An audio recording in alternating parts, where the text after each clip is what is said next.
قرآن اترا وہ مہینہ سب سے افضل ہے، تو جس دل پر اترا اس رسول کا دل کتنا افضل ہے۔ رسول پاک صلی اللہ تعالی علیہ وسلم کے قلب اطہر پر یہ قرآن اتارا گیا، اور جس جگہ پر اتارا گیا ہے وہ مکہ مکرمہ پوری دنیا کے شہروں میں سب سے افضل شہر ہے۔ جہاں اترا، جس پر اترا، جس دن اترا، وہ سب چیزیں افضل ہیں۔ بلکہ پہاڑوں میں بھی افضل جو ہے جبل نور کو کہا گیا ہے، جس پر قرآن اتارا گیا تھا۔ غار ہرا جہاں قرآن کی پہلی آیتیں اتری وہ بھی افضل ہے۔ اب آپ دیکھیں قرآن سے جو قریب ہے وہ سب افضل ہے۔ قرآن جہاں جہاں آیا وہ افضل، کیونکہ کلام الہی ہے۔ اب اس وجہ سے اب میں فضیلت بتاتا چلا جاؤں تو قرآن جہاں پڑھا گیا وہ جگہ بھی افضل ہوتی ہے۔ بحمدہ تعالیٰ آج جس جگہ آپ بیٹھے قرآن پڑھا جا رہا ہے، قرآن سنا جا رہا ہے، تو قرآن جہاں نہیں ہوتا اس کے متعلق اللہ کے نبی صلی اللہ علیہ وسلم فرماتے ہیں جس گھر میں قرآن نہیں پڑھا جاتا وہ گھر قبرستان ہوتا ہے، مردے رہتے ہیں وہاں پر، وہ مردوں کی جگہ ہے۔ قرآن زندگی کی علامت ہے، لیکن افسوس یہ ہے کہ ہمارے ہاں سنیوں میں قرآن مرنے کے بعد ہی پڑھتے ہیں لوگ، میت کو سامنے رکھ کر کے سارے لوگ قرآن کھول کے بیٹھے رہتے ہیں۔ تو قرآن میتوں کو بخشوانے کے لیے، چلیں یہ منع نہیں ہے، غلط نہیں ہے، جب کسی کا انتقال ہو جائے تو قرآن کی تلاوت ہونی چاہیے، ایصال ثواب ہونی چاہیے، لیکن قرآن مرنے کے بعد نہیں ہے، زندوں کے لیے آیا ہے قرآن۔ اللہ تعالی ہماری ہدایت کے لیے بھیجا ہے، ہمارے شفا کے لیے اس میں اتارا ہے۔ قرآن پاک زندوں کے لیے ہے، لیکن یہاں ہم نے مردوں کے لیے اس کو رکھا ہے۔ تو ایک بات میں آپ کو بتا دوں کہ قرآن جس مہینے میں اترا وہ رمضان افضل، جس رات میں اترا وہ رات افضل، جس قلب پہ، جس دل پہ اترا وہ رسول کا دل سب سے افضل، جس شہر میں اترا وہ شہر سب سے افضل۔ تو قرآن سے جتنے ریلیٹڈ ہیں وہ سب افضل ہیں۔ اور کب اترا؟ جیسے ابھی میں نے بتایا رمضان میں اترا۔ ایک حدیث پاک میں یہ بھی ہے کہ حضرت جبرائیل علیہ السلام تھوڑی تھوڑی سی آیتیں لے کر کے آتے تھے، جیسے اقرأ بسم ربک الذی خلق خلق الانسان من علق اقرأ وربک الاکرم الذی علم بالقلم علم الانسان ما لم يعلم۔ یہ 5 آیتیں سب سے پہلے آئی غار ہرا میں۔ اس کے بعد سیکنڈ جو نزول ہوا قرآن کا وہ 20 آیتیں تھیں۔ یا ایھا المدثر قم فانذر وربک فکبر وثیابک فطہر، چھوٹی چھوٹی آیتیں 20 آیتیں تھیں۔ تو کوئی خاص عدد نہیں کہ اتنی آیتیں ایک دن آتی تھی، اور دن بھی خاص نہیں کہ 2 دن میں آتی تھی، 4 دن میں آتی تھی۔ اللہ کی مرضی، جبرائیل امین کو بھیجا جاتا تھا، کبھی 1 ہفتے کا گیپ ہو جاتا، کبھی 15 دن کا گیپ ہوتا، کبھی روزانہ آتی، اور کبھی دن میں کئی مرتبہ آتی۔ قرآن کی آیتوں کے آنے کا انداز الگ الگ تھا۔ اب وہ اس لیے میں عرض کر رہا ہوں کہ یہ جو تھوڑی تھوڑی سی آیتیں آتی گئی اور یہ پورا قرآن اترنے میں کتنے سال لگے؟ 23 سال لگ گئے، 23 ایئرس۔ حضور پاک صلی اللہ تعالی علیہ وسلم پر 23 سال تک قرآن اترتا رہا۔ لیکن ایک بات میں آپ کو بتاتا ہوں، کس لیے میں نے یہ ذکر چھیڑا کہ جیسے ہی رمضان آتا تھا حضرت جبرائیل علیہ السلام پورے قرآن کو حضور کے پاس سنایا کرتے تھے، یعنی قرآن کا دور ہوتا تھا، اور وہ سنت جبرائیل ہے جو آج تراویح میں بھی ادا ہو رہی ہے۔ حافظ قرآن سال بھر قرآن پاک کو اس طرح سے پڑھنے اور اس طرح اجتماعی سننے کا موقع ملتا نہیں، تو یہ رمضان آتا ہے تو یہ قرآن پاک سنانے کا، پڑھنے کا اور سننے کا دونوں موقع ملتا ہے۔ اب تراویح میں دیکھیں، جو روایت یہ بتاتی ہے کہ حضور پاک صلی اللہ تعالی علیہ وسلم حضرت جبرائیل کو قرآن سناتے تھے، حضرت جبرائیل کو قرآن سناتے تھے۔ یہ کب سناتے تھے؟ ہر رمضان میں۔ مطلب یہ ہوا کہ ہر رمضان میں جہاں تراویح ہوتی ہے امام سنت مصطفیٰ پر عمل کر رہا ہے، مقتدی سنت جبرائیل پہ عمل کر رہا ہے۔ امام قرآن سنا رہا ہے حضور کی سنت ہے، اور سننے والے جبرائیل کی سنت پر عمل کر رہے ہیں.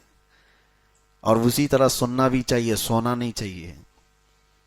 کبھی کبھار تو ایسا لگتا ہے کہ پڑے ہم ہیں، تھکے پیچھے والے زیادہ ہیں. ان کے جمائیاں، ان کی کھانسیاں، یہ ساری چیزیں خشوع و خضوع کو ختم کرتی ہیں. اور آج میں نے ایک آیت تلاوت کی ہے. میں پورے پارے کی تفسیر آپ کے سامنے گھیر نہیں سکوں گا، ابتدا ہے آج. تو اللہ تعالیٰ فرماتا ہے وَإِنَّهَا لَكَبِيرَةٌ إِلَّا عَلَى الْخَاشِعِينَ. نماز کے متعلق اللہ فرماتا ہے یہ بھاری پڑ جاتی ہے نماز کچھ لوگوں پر. کچھ لوگوں کے لیے نماز بھاری ہے، وہ جلدی سے جلدی بھاگنے کے فراق میں ہوتے ہیں. امام کے پیچھے ٹکٹکی باندھ کر دیکھتے ہیں کہ اب رکوع ہوا کہ تب رکوع ہوا، یہ کتنی لمبی رکعت ہو گئی. یہ میں آپ کو شروع میں بتا رہا ہوں کس کے لیے بھاری ہے. تو اللہ تعالیٰ فرماتا ہے یہ منافقین پر بھاری ہے. وَإِنَّهَا لَكَبِيرَةٌ إِلَّا عَلَى الْخَاشِعِينَ. یہاں پر آیت میں یہ فرمایا گیا ہاں جو اللہ سے ڈرنے والے لوگ ہیں ان پر نماز بھاری نہیں ہے، ان پر نماز بھاری نہیں ہے. وہ رسول اللہ کی لخت جگر سیدہ کائنات فاطمۃ الزہرا سلام اللہ علیہا، وہ رات کو سجدے میں گر جاتی تھیں اور صبح کی اذان کا وقت ہوتا تو سر اٹھاتی اور پھر کہتی مولا تیری راتیں کتنی چھوٹی ہے کہ ایک سجدہ پورا مکمل طور پر ہو نہیں پاتا. تو ان کے لیے نمازیں، ان کے لیے سجدے بھاری نہیں ہیں. دل میں اگر نفاق آ گیا ہو تو نماز اس کے لیے بھاری ہے. لوگ بیٹھتے نہیں، بھاگنا ہے. اور رمضان المبارکہ میں اب آپ کبھی سوچتے ہیں شیطان تو چھٹی پہ ہے، شیطان ابھی قید کر لیا گیا. حدیث پاک میں حضور صلی اللہ تعالی علیہ وسلم فرماتے ہیں سرکش جنات اور شیطان مردود کو پورے رمضان میں قید کر لیا جاتا ہے. اللہ تبارک و تعالیٰ قید کر لیتا ہے مومنین کی راحت کے لیے، لیکن پھر بھی شیطان کے ایجنٹ بہت گھومتے رہتے ہیں، شیطانی کام بھی ہو رہے ہوتے ہیں، ساری چیزیں چل رہی ہیں. یہ کیسے؟ اس کو یوں بتایا گیا ہے کہ شیطان نے اپنے 11 مہینے جو اس پر عمل کیا، جتنا اثر ڈالا تھا، وہ پوری طور پر اس نے اس سے اپنے آپ کو آزاد نہیں کیا. اس کا کچھ اثر اب بھی باقی رہ گیا ہے. ہاں یہ اور بات ہے کہ شیطان تو گیا ہے لیکن ساتھ میں ہمارے صرف شیطان نہیں ہوتا، نفس بھی ہے، اور وہ شیطان سے بھی بڑا ڈینجر ہے. آپ کو پتہ ہے پورے 11 مہینے جب بھی نماز نہیں پڑھے، جھوٹ بولے، چغلی کیے، کچھ بھی گناہ کیے تو بلیم کس کے اوپر؟ شیطان کرا دیا. جھگڑا لگا دیا، کس نے کرایا؟ شیطان کرا دیا. ساری برائیاں کون کراتا ہے؟ شیطان کراتا ہے. شیطان ساری برائیوں کا جڑ ہے، ٹھیک ہے مانتے ہیں. لیکن آدم علیہ السلام کو سجدہ کرنے کے انکار جو شیطان نے کیا، اس کو کس نے بہکایا؟ وہ تو خود شیطان ہے. شیطان سارے لوگوں کو گمراہ کرتا ہے، تو پھر شیطان کو کس نے گمراہ کیا تھا؟ شیطان سجدہ کیوں نہیں کیا؟ اکڑ کیوں دکھایا؟ تکبر کیوں دکھایا؟ فرمایا گیا کہ شیطان کو اس کے نفس نے گمراہ کیا تھا. تو پتہ یہ چلا کہ جو شیطان کو بھی گمراہ کرتا ہے وہ نفس، وہ ہمارے ساتھ تو ہے. شیطان گیا ہے لیکن نفس نہیں گیا. اس وجہ سے نفس کی تربیت کے لیے ہی رمضان ہے. اب میں آپ کو بتاؤں، یہ نفس کو اگر ٹھنڈا کرنا ہے، اس کو ریہرسل میں لا کر کے، اس کو تربیت میں لا کر کے صحیح کرنا ہے، تو سب سے بہترین کہا گیا ہے کہ قرآن پڑھو اور قرآن سنو. نفس اس سے معمول پر آتا ہے، نفس کی خرابیاں کم ہوتی ہیں. اور یہ بھی فرمایا گیا کہ روزہ نفس کو توڑ دیتا ہے.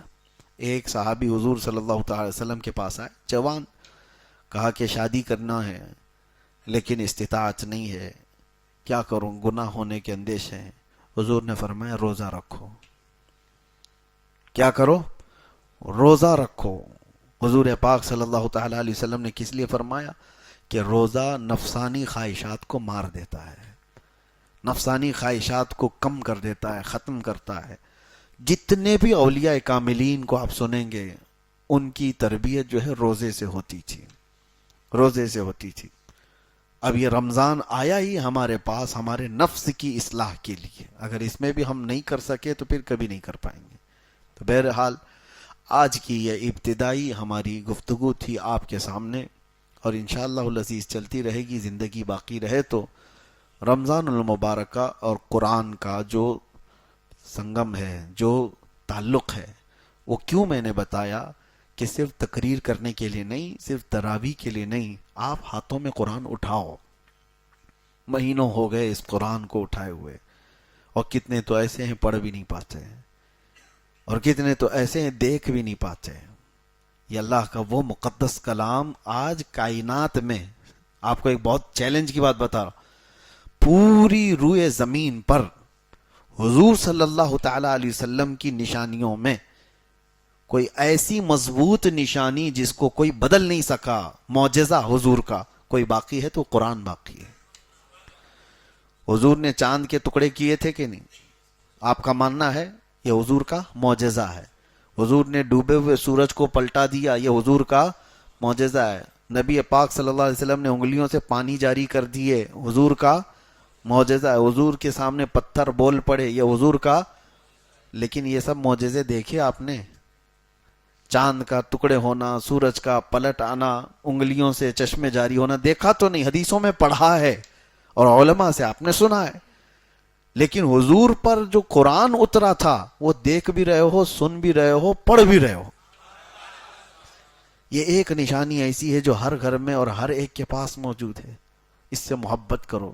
اور اللہ کے رسول صلی اللہ تعالی علیہ وسلم نے ارشاد فرمایا، قرآن جب کسی کے ساتھ دوستی کرتا ہے تو اتنی بہترین دوستی کرتا ہے کہ جب اس کے سارے رشتہ دار اسے قبر میں چھوڑ کر جاتے ہیں تو قرآن اس کی دوستی نبھاتا ہے۔ قبر میں آ کر اس سے کہتا ہے تنہائی میں گھبرانا مت، میں ہوں تیرے ساتھ۔ دنیا دوستی چھوڑ دیتی ہے روح نکلنے کے بعد، لیکن قرآن نہیں چھوڑتا۔ تو جو ہمارے تنہائی، قبر کی تنہائی کا دوست ہے، اسے آپ اٹھاتے کیوں نہیں؟ اسے آپ پڑھتے کیوں نہیں؟ رکوع دو رکوع پڑھنے کے بعد لوگ غائب ہو جاتے ہیں۔ جوش میں ابھی رمضان میں اٹھائیں گے کچھ، پہلے دن 4 صفحے 5 صفحے پڑھ کر کے اس کے بعد پھر دھیرے دھیرے دھیرے نیچے ہوتے چلے جائیں گے۔ 5ویں 6ٹھے روزے کے بعد تو پھر قرآن ویسے کے ویسے ہو جاتا ہے۔ یا کچھ لوگ 10 رمضان تک، ہونا تو ہی چاہیے کہ پورا ختم قرآن رمضان میں ہر ایک مسلمان کا ہونا چاہیے۔ روزانہ ایک پارہ وہ تلاوت کرے تو 30 رمضان تک انشاءاللہ العزیز ختم قرآن ہو جائے گا۔ ورنہ زندگی میں آپ مجھے بتاؤ کب موقع ملتا ہے، کب موقع ملتا ہے؟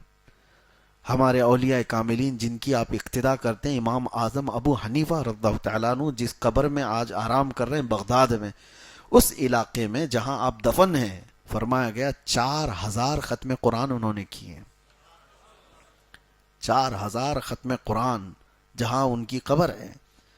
آپ اندازہ کریں، وہ رمضان المبارکہ میں 61 قرآن ختم کرتے تھے۔ دن میں ایک قرآن اور رات کو ایک قرآن، اور پوری تراویح میں ایک قرآن۔ 30 دنوں میں 30 قرآن، 30 راتوں میں 30 قرآن، اور پورے 30 مہینے یہ تراویح کے قرآن، ایک قرآن، 61 قرآن وہ ایک رمضان میں ختم کرتے تھے۔ ان اولیاء کاملین اور بزرگوں کے پاس جو کچھ بھی تھا وہ قرآن کے ذریعے سے عروج پائے تھے۔ اسی لیے شاعر نے کہا ہے، درس قرآن اگر ہم نے نہ بھلایا ہوتا، یہ زمانے نے زمانہ نہ دکھایا ہوتا۔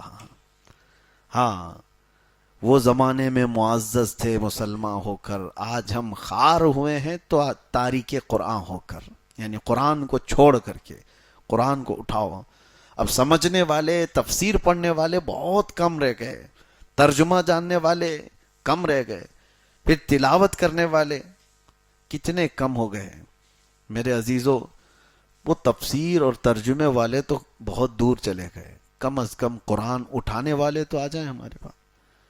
قرآن اپنے گھروں میں اٹھاؤ، ابھی جا کر کے دیکھو کہ دھول لگی ہوگی، تمہارے فریج اور تمہاری ٹی ویاں اس سے زیادہ صاف رکھی جاتی ہیں، بار بار روزانہ جھٹکتے ہیں، صوفے صاف کیے جاتے ہیں، اور قرآن کو اسی طرح سے تنہا چھوڑ دیا جاتا ہے۔ مہینوں ہو گئے، برسوں ہو گئے، قرآن کو چھوا بھی نہیں۔ کب چھوا؟ قسم کھانے کے لیے۔ کب چھوا؟ جب کسی کی موت ہو گئی تو قرآن جلدی جلدی جھاڑ کر کے اٹھایا گیا. اور ایک بات میں آپ کو بتاتا ہوں، اللہ کے نبی صلی اللہ علیہ وسلم فرماتے ہیں قیامت کے دن قرآن اور رمضان جس کے خلاف کھڑے ہو گئے اسے دوزخ میں جانے سے کوئی نہیں روک سکتا، اسے جہنم میں جانے سے کوئی نہیں بچائے گا. اور اللہ کے نبی صلی اللہ علیہ وسلم جب دعا کرتے تھے تو ہاتھ حضور صلی اللہ تعالی علیہ وسلم کے ہلتے تھے جب یہ دعا کرتے تھے اللہم اجعل القرآن حجتا لنا لا حجتا علینا. اے اللہ قرآن کو ہمارے لیے سفارشی بنا، قیامت کے دن ہمارے خلاف مقدمہ کرنے والا مت بنا. تو قرآن کچھ لوگوں کے خلاف مقدمہ کرنے والا ہے، قرآن کچھ لوگوں کے خلاف کھڑے ہونے والا ہے. قرآن بھی ہے اور رمضان بھی ہے. فیصلہ آپ کے ہاتھ میں ہے کہ قرآن کو اپنا سفارشی اور اپنا شفیع و مددگار بناؤ گے قیامت کے دن، یا پھر اپنے خلاف کھڑے ہونے والا. قرآن کے ساتھ جنہوں نے بے حرمتی کی، بے حرمتی کا مطلب لوگ یہ سمجھتے ہیں زمین پر پٹک دینا. قرآن کی بے حرمتی کا مطلب ہے کہ اس کے اوراق کو نیچے پھینک دینا، یہ بے حرمتی نہیں. قرآن کی بے حرمتی یہ ہے کہ مہینوں اس کو چھوڑ کر کے رکھ دینا، اس کی تلاوت نہیں کرنا. قرآن تمہارے لیے آیا تھا. تو قرآن کی بے حرمتی وہ گھر کرتے ہیں جنہوں نے قرآن کو بھلا دیا. اب ایک قرآن کی آیت میں آپ کو سناتا ہوں. اللہ تعالیٰ فرماتا ہے نسوا اللہ فانساہم انفسہم. اللہ اکبر. جب میں یہ پڑھتا ہوں تو رونگٹے کھڑے ہوتے ہیں. اللہ فرماتا ہے موت کے وقت کچھ لوگ ایسے ہوں گے جو اللہ کو بھول چکے تھے تو اللہ ان کو اپنے آپ کو بھلوا دے گا. فَأَنْسَاهُمْ أَنفُسَهُمْ. اللہ فرماتا ہے وہ اپنے آپ کو ان کو بھلا دیا جائے گا. تم کون ہو پتہ ہی نہیں، نام کیا ہے تمہارا پتہ ہی نہیں، کس کے بیٹے ہو پتہ ہی نہیں، حتیٰ کہ مرد ہو کہ عورت ہو یہ بھی نہیں پتہ. بھلا دیا جائے گا، ذہن ختم کر دیا جائے گا، میموری ختم. اس کے لیے یہ کن لوگوں کے لیے کہا گیا ہے؟ اللہ فرماتا ہے نسوا اللہ، وہ اللہ کو بھول چکے تھے، اللہ کو بھولے ہوئے لوگ ہیں. اور قرآن پاک میں ایک آیت ہے قال ربی لما حشرتنی اعما وقد كنت بصیرا. کچھ لوگ کھڑے ہوں گے قیامت کے دن کہیں گے کہ اللہ تو مجھے اندھا کیوں اٹھایا، میں تو دیکھنے والا تھا، اکھیارا تھا. کچھ لوگوں کو اندھا اٹھایا جائے گا، نابینا اٹھائے جائیں گے، اور وہ پوچھیں گے کہ مولا میری آنکھیں کیوں چلی گئیں، میں تو دیکھنے والا تھا، اکھیارا تھا دنیا میں. وقد كنت بصیرا. اب جواب سنو، رب تعالیٰ فرماتا قال كذلك اتتك آیاتنا فنسیتها وكذلك اليوم تنسى. اے بندے میری آیتیں تیرے پاس آئی تھیں اور تو نے ان کو بھلا دیا تھا، اسی لیے آج تجھ کو بھی تیری آنکھوں کے ساتھ بھلا دیا گیا. یعنی اس کو نابینا کر دیا گیا، اس کا سب کچھ ختم کر دیا گیا ہے. تو قرآن کے ساتھ ناانصافی نہ ہو. قرآن کی بے حرمتی یہی ہے. اسی لیے اللہ کے نبی صلی اللہ تعالیٰ علیہ وسلم نے فرمایا جس گھر میں قرآن کی تلاوت نہیں ہوتی وہاں مردے رہتے ہیں، قبرستان کی طرح ہے. تلاوتیں کرو، قرآن پاک کو اٹھاؤ، سارے بچوں کے ہاتھ میں دو، عورتوں کے ہاتھ میں دو، قرآن پاک کا معمول بنا لو. اور انشاءاللہ العزیز آپ دیکھنا حضرت عبداللہ ابن مسعود رضی اللہ تعالیٰ عنہ فرماتے ہیں قرآن جب تلاوت ہوتا ہے تو اچانک آسمان سے فرشتے اترتے ہیں. اور پھر حضور نے فرمایا فجر کی نماز کے لیے آپ آتے ہیں، فجر کی نماز کے لیے حکم ہوا تھا کہ منہ اچھی طرح سے صاف کر کے مسجد میں آؤ. صحیح ہے، منہ کے اندر بدبو نہ آئے، اچھی طرح سے اس کو صاف کر کے آؤ. وجہ کیا ہے؟ حضور فرماتے ہیں جیسے ہی تم قرآن کی تلاوت کرتے ہو فرشتے اپنا منہ تمہارے منہ سے لگا دیتے ہیں. قرآن کی آیتیں سیدھے تمہارے منہ سے وہ اپنے منہ میں لیتے ہیں، تو ان کو تمہارے منہ کی بدبو سے کراہت نہ ہو، تکلیف نہ ہو، اس لیے تمہارے منہ کو صاف کرنے کا حکم دیا گیا. تو قرآن کو آپ سمجھے کیا ہو؟ قرآن کیا ہے؟ یہ وہ معجزہ ہے جو آج بچوں کے سینوں میں اتر جاتا ہے. کوئی اور کتاب یاد کر کے دکھاؤ. اللہ کا فضل ہے، کروڑا احسان ہے. آج میں نے آپ کے سامنے جو تراویح پڑھائی میری عمر کی یہ 26ویں محراب ہے. الحمدللہ 26واں سال ہے.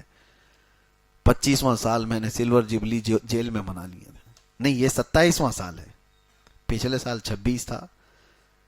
2024 میں جو ہم اندر تھے تو اس وقت 25واں سالانہ تراویح جو ہماری ہوئی الحمدللہ وہ بھی چھوٹی نہیں تھی. ہاں کرمنلز کے بیچ میں بھی ہم نے تراویح سنائی ہے الحمدللہ. اور اس وقت بھی مجھے یاد ہے آج جس طرح آپ کے سامنے میں قرآن کی فضیلت بیان کر رہا ہوں تو وہاں موجود قیدیوں کو ایک رمضان بیرک بنا دی جاتی ہے. رمضان آتے ساتھ ہی سارے مسلمانوں کو ایک جگہ, تو الٹے سیدھے لوگ ہوا کرتے ہیں اس میں, کیسے کیسے لوگ دیکھا تو مجھے خود کی گھبراہٹ تھی کہ یہ نماز روزے والے تھوڑی نہ ہیں, ان کو کہاں نماز کی بات ہے. پھر بھی تراویح کے لیے میں نے کہا میں پڑھاؤں گا, تو سب پوری اسی طرح سے صفیں لگ گئی. اب مجھے یہ ڈر تھا کہ ایک پارا پڑھنے میں پتہ نہیں کتنے غائب ہو جائیں گے اس میں بیچ میں سے. آج پڑھتا ہوں, کل سے ان کو شاید ہو سکتا ہے الم تر کیف والی تراویح پڑھنے کے لیے یہ بول دیں گے. میں نے کہا بہت لمبی ہو جاتی ہے, 1 گھنٹہ لگتا ہے ہماری تراویح میں. الحمدللہ آج بھی مجھے یاد ہے وہ بات, سارے لوگوں نے مل کر کہا سحری تک بھی ہم چاہے تو کھڑے ہو کے پڑھیں گے آپ کے ساتھ. قرآن آپ نے پڑھایا اور پہلی مرتبہ کوئی جیل میں پورا قرآن پڑھا رہا ہے. اور اللہ تبارک و تعالیٰ کی وہ حکمتیں ہیں, وہ جس سے جہاں چاہے قرآن کی تلاوت کرواتا ہے, جہاں سے چاہے وہ قرآن کی تلاوت کرواتا ہے. اسی لیے قرآن آپ تلاوت کرو. ایک اور آخری بات میں بتاتا ہوں, کچھ چھپی ہوئی چیزیں ہیں جو آپ کو پتہ بھی نہیں ہیں, وہ ہمارے ساتھ بھی ہو سکتی ہیں, آپ کے ساتھ بھی ہو سکتی ہے. سرکار غریب نواز رضی اللہ تعالیٰ عنہ کا باغیچہ تھا. ابھی آپ سفر پر گئے نہیں تھے, اس وقت آپ کا جو والد گرامی کا دیا ہوا باغیچہ تھا اس کی آپ دیکھ بھال کرتے تھے. لیکن ہوتا کیا تھا, دن بھر حضرت سرکار غریب نواز رضی اللہ تعالیٰ عنہ قرآن کی تلاوت کرتے رہتے, باغیچے میں بیٹھ کر تیزی سے قرآن پڑھتے رہتے تھے تنہا. لیکن ان کے ساتھ ایک الگ معاملہ ہوتا تھا. وہ فجر میں جیسی آتے تھے تو باغیچے کی پوری صفائی کی گئی ہوتی تھی. سارے پتے جو جھڑے ہوتے تھے, کچرا جو بھی ہے وہ سب جمع کر کے کوئی اٹھا کر کے ختم کر دیا ہوتا تھا. تو سرکار غریب نواز رضی اللہ تعالیٰ عنہ فرماتے ہیں میں روز دیکھتا ہوں کہ کون خادم ہیں جو میرا کام کر کے چلے جاتے ہیں, باغیچہ پورا صاف کر کے چلے جاتے ہیں. دیکھا, آس پاس والوں سے پوچھا تو کوئی آتا نہیں ہے, لیکن باغیچہ صبح بالکل صاف رہتا ہے, پورا کچرا جھاڑا ہوا ہوتا ہے. تو ایک دن آپ تہجد کے بعد سیدھے آ گئے باغیچے کے اندر, فجر کی اذان اور نماز سے پہلے ہی, کہ دیکھتے ہیں تو جیسی آپ باغیچے میں آئے تو کچھ لوگ جھاڑ رہے ہیں اور کچرا جھاڑ رہے ہیں اور سب جمع کر رہے ہیں. تو سرکار غریب نواز پہچان لیے کہ کچھ لوگ ہیں ابھی میرے باغیچے کے اندر. تو آپ نے زور سے آواز دی کہ کون لوگ ہیں جو میری اجازت کے بغیر اندر آئے. تو کچھ لوگ چلتے ہوئے جھاڑو چھوڑ کر کے آئے. وہ انسان نہیں, وہ جنات کی جماعت تھی, وہ جنات کی جماعت تھی. قریب آ گئے اور کہا سرکار غریب نواز رضی اللہ تعالیٰ عنہ سے ہم ہیں جو یہ صاف کر رہے ہیں. تو آپ نے پوچھا کہ میرے باغیچے کی یہ خدمت کس لیے کرتے ہو؟ توجہ, جس کے لیے میں نے بتایا. جنات یہ کہتے ہیں کہ سرکار آپ روزانہ قرآن کی تلاوت کرتے ہیں جو بیٹھ کر کے یہاں پر, ہم سن سن کر کے اپنی تجوید درست کرتے ہیں. ہم کو قرآن پڑھنا آ گیا آپ کے بلند آواز سے, قرآن پڑھنے کی وجہ سے. تو آپ ہمارے استاد ہوئے تو استاد کے گھر کا یا باغیچے کا کچرا تو صاف کرنا یہ شاگرد کی شان ہے. تو میں یہاں یہ کہہ رہا ہوں قرآن پڑھو, تمہارے گھر کے بھی کام جنات کر کے چلے جائیں گے. قرآن پڑھو. اور کچھ لوگ تو موکل حاضر کرنے کے لیے پتہ نہیں چلے کر رہے ہیں, اور چلے کر رہے ہیں, ایک دن ان کا سر گھوم گیا تو پھر زندگی بھر گھوم جائے گا.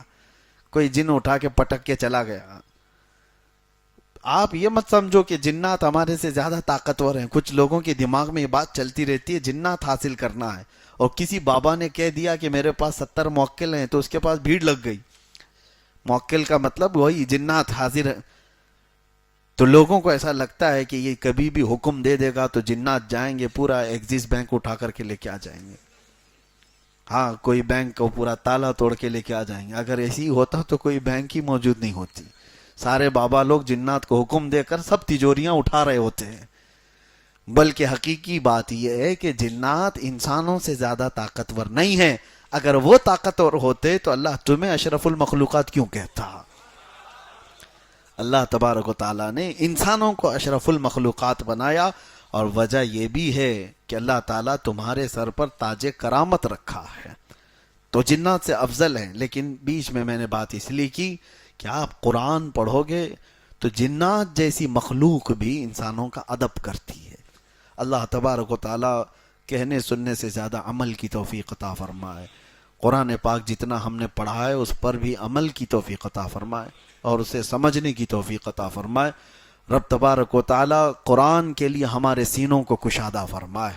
وصلی اللہ تعالیٰ علی خیر خلقہ محمد وآلہ واصحابہ اجمعین، وآخر دعوانا ان الحمد للہ رب العالمین۔ کل سے انشاءاللہ العزیز تفسیر کے بعد موقع دیا جائے گا آپ کے جو مخصوص سوالات ہوں، یا دور دراز سے جو لوگ بہت سارے سوالات رکھتے ہیں، تو جو ریلیٹڈ ہیں رمضان سے یا شرعی مسائل سے، انشاءاللہ العزیز مختصر وقت میں اس کے جواب دینے کی کوشش کی جائے گی انشاءاللہ۔